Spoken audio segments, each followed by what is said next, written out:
Les fils du lac, les Inta, vivent sur le lac Inle au cœur de la Birmanie. Ils sont venus du sud du pays au XIVe siècle et lors de leur arrivée, les terres étaient occupées. Les Shan, qui habitaient la vallée et le plateau, étaient alors tout-puissants et organisés en chefferies guerrières. Ils n'ont pas laissé de choix aux Inta qui ont été contraints de s'installer sur le lac, où ils se sont remarquablement adaptés.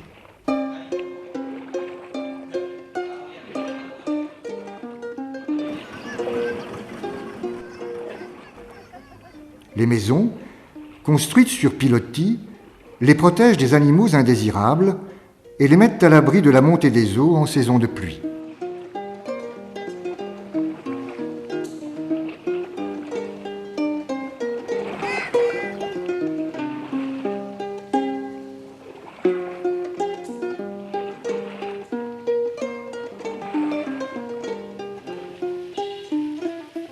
Sur le plancher en bambou recouvert d'une natte, un feu, sur une simple plaque de métal, permet de cuire les aliments.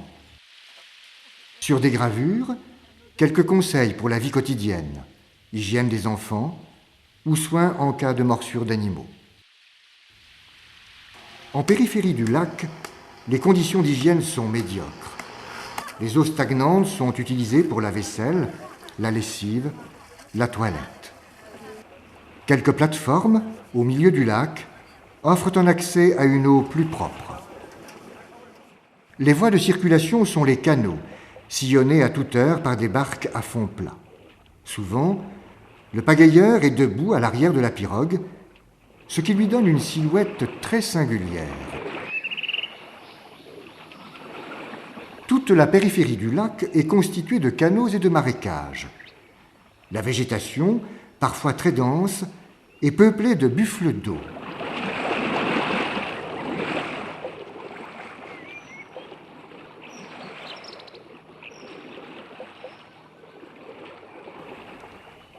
Les Inta constituent une ethnie capable de vivre en autarcie. Ils sont agriculteurs, pêcheurs, forgerons, tisserands et aussi commerçants. Les cultures sont pratiquées sur la terre ferme, mais le plus souvent, les Inta partent en barque pour accéder à leur jardin au milieu du lac, car ces jardins extraordinaires sont des îles flottantes créées par l'homme à partir de jacinthes d'eau, recouvertes d'algues et de terre. Le limon, extrait du fond du lac, améliore la fertilité.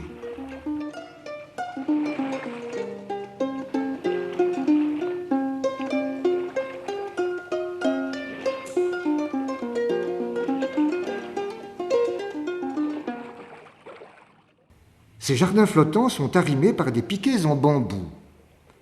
L'eau, la chaleur, un terreau fertile font merveille. Légumes, fruits et fleurs variés poussent en abondance.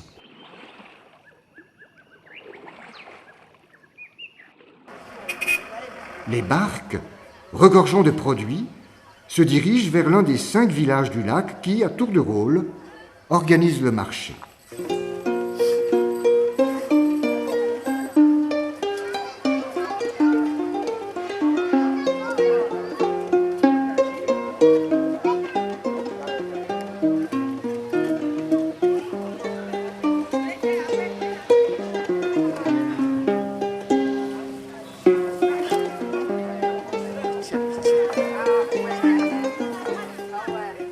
Autour du lac, dans les montagnes, les Pao et les Shan, qui vivent dans des villages isolés, sont ravis et étonnés lorsqu'un visiteur s'y égare.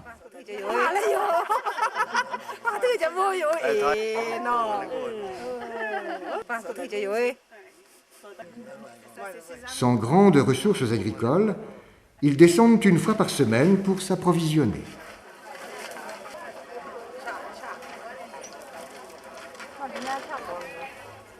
Les marchés offrent la vision d'une grande diversité ethnique, comme en témoignent les visages ainsi que les coiffures, turbans ou chapeaux, qui représentent des origines et cultures différentes.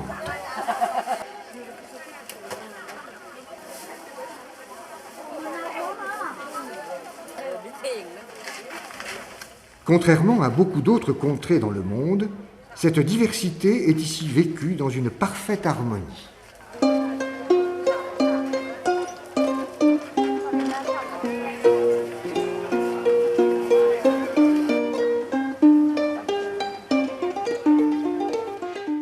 Périodiquement, un marché aux buffles et aux zébus complète celui des légumes. Après le marché, chacun repart dans son village.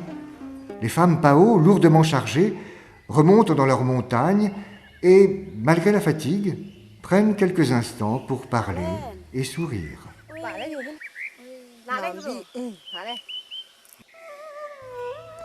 Les Inta, eux, s'enfoncent avec leurs barques dans le labyrinthe des canaux.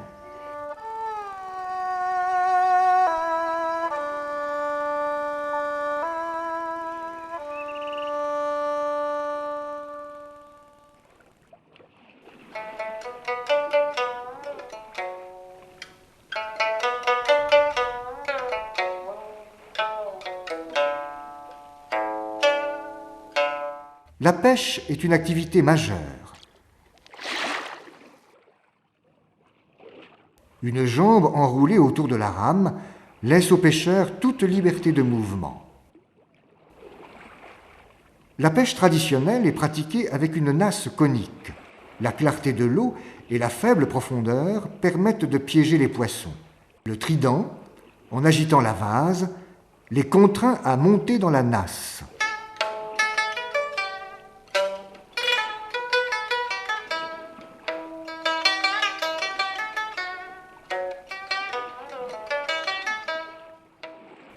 Carpes, anguilles et poissons-chats serviront à préparer une pâte de poisson marinée dans la saumure.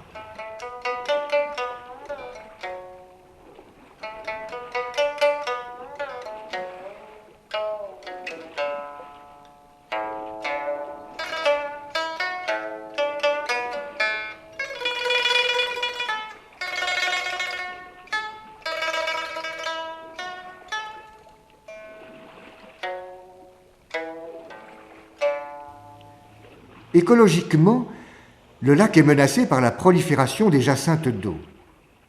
L'action conjuguée des jardiniers et des pêcheurs évite cette asphyxie et préserve au lac toute sa beauté.